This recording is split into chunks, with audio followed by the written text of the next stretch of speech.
स्वागत है आप सभी का फिर से एक नई वीडियो में। आज की इस वीडियो में जानेंगे हम कि सीता माता थी वो किसकी पुत्री थी।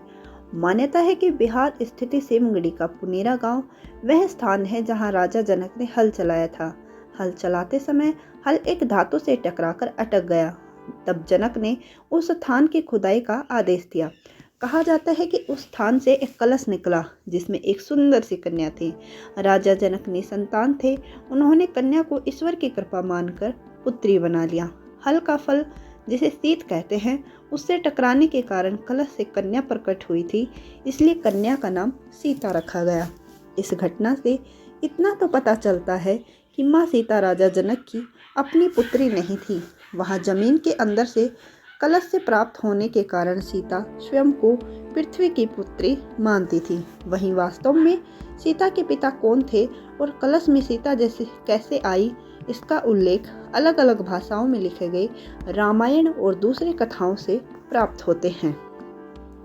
जहाँ एक प्रसंग के अनुसार मिथिला नरेश जनक ने धरती से प्राप्त सीता को अपनी पुत्री मानकर पालन पोषण किया और स्वयंवर के जरिए वह श्री राम की अर्धांगिनी बनी। वहीं अद्भुत रामायण में सीता को रावण और मंदोदरी की बेटी बताया गया है।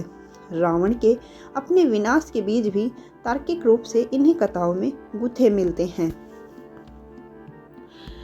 रामायण की इस घटना से पहले जो कथा जुड़ती है वह है वेदवती की। दरअसल ब्रह्म वैवर्त पुराण में यह कथा आती है, जहाँ से रावण के अंत की कथा भी जुड़ती है। कहते हैं रावण के अंत के पीछे सबसे बड़ी वजह बनी भगवान विष्णु की उपासक वेदवती।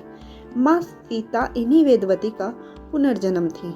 वेदवती के बारे में कहा जाता है कि वह बेहद सुंदर, सुशील और धार्मिक कन्या थी। वह भगवान विष्णु के उपासक होने के साथ उनसे ही विवाह करनी चाहती थी।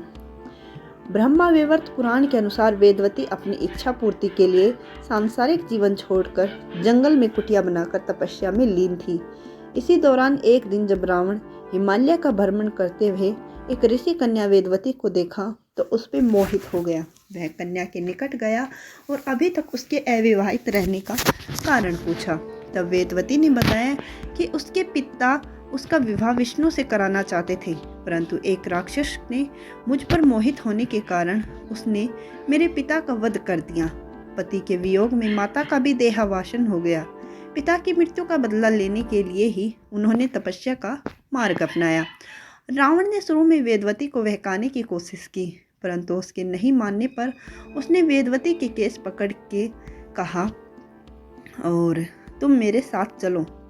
तब कहा जाता है कि वेदवती ने रावण के द्वारा पकड़े हुए बालों को काट दिया और दौड़ते हुए अग्निकुंड में कूदकर अपनी जान दे दी।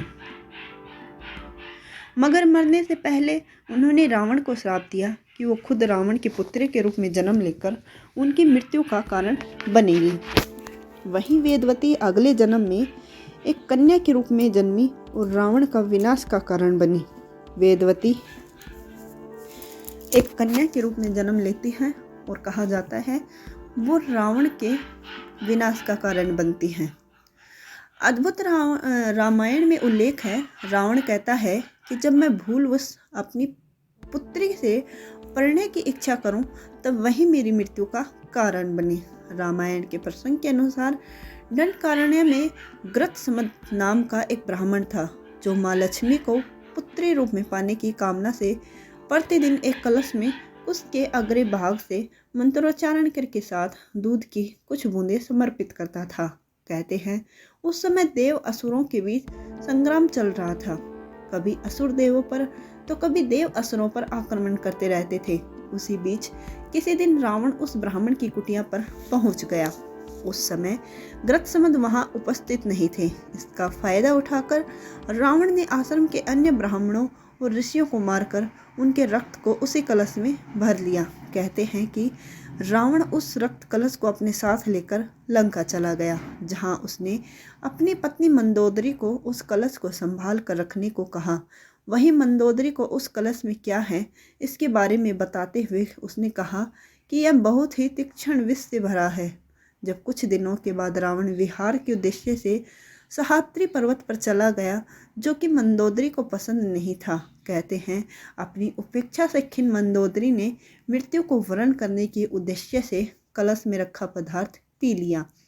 वहीं देवी लक्ष्मी को पुत्री के रूप में प्राप्त करने के लिए मंत्रोच्चारित दूध का ऐसा प्रभाव पड़ा कि मंदोदरी गर्भवती हो गई। तत्पश्चात मंदोदरी ने सोचा कि जब मेरे पति मेरे पास नहीं हैं, ऐसे में जब उन्हें इस बात का पता चलेगा तो वे क्या सोचेंगे। यही सब सोचते हुए मंदोदरी तीर्थ यात्रा के बहाने कुरुक्षेत्र चली गई। कहा जाता है कि वहाँ उसने गर्भ को निकालकर भ्रूण को एक घड़े में रखकर भूमि में दफन कर दिया। सरस्वती नदी में स्नान कर वह वापस लंका लौट आई।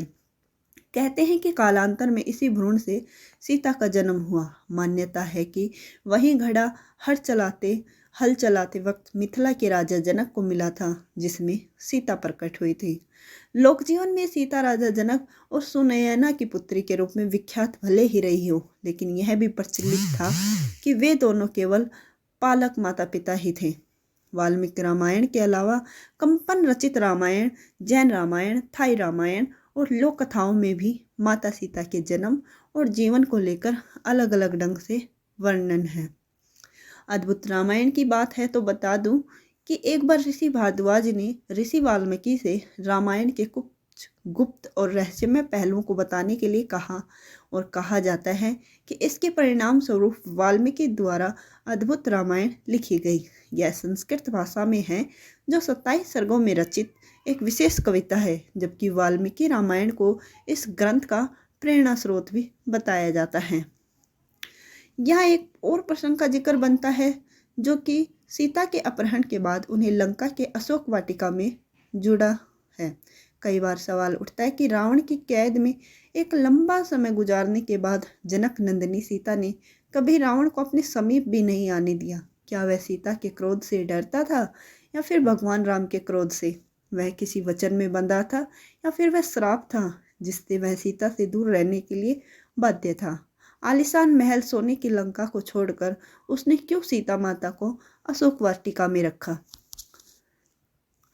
इस सवाल का जवाब भी पुराणों में मिलता है। कहते हैं, रावण सोने की लंका का निर्माण कुबेर ने किया था। यह बहुत ही भव्य और विशाल तो था ही, लेकिन इतना आकर्षक था कि जो भी इसे देखता वो देखते रह जाता। लेकिन फिर भी सीता का हरण करने के बाद रावण ने उन्हें लंका के किसी महल में नहीं बल्कि वाटिका में रखा, क्योंकि वह नल कुबेर के श्राप से भयभीत था। इस श्राप से जुड़ा जो प्रसंग है, उसके अनुसार स्वर्ग की खूबसूरत अप्सरा रंभा कुबेर के पुत्र नल कुबेर से मिलने धरती पर आई थी, और कहते हैं कि जब रावण की दृष्टि रंभा पर पड़ी तो उसके सौंदर्य पर मुग्ध हो गया। रंभा ने उससे कहा कि वह नल कुबेर की होने वाली पत्नी है, लेकिन फिर भी रावण ने उसका सम्मान नहीं किया और रंभा के साथ दुर्व्यवहार किया।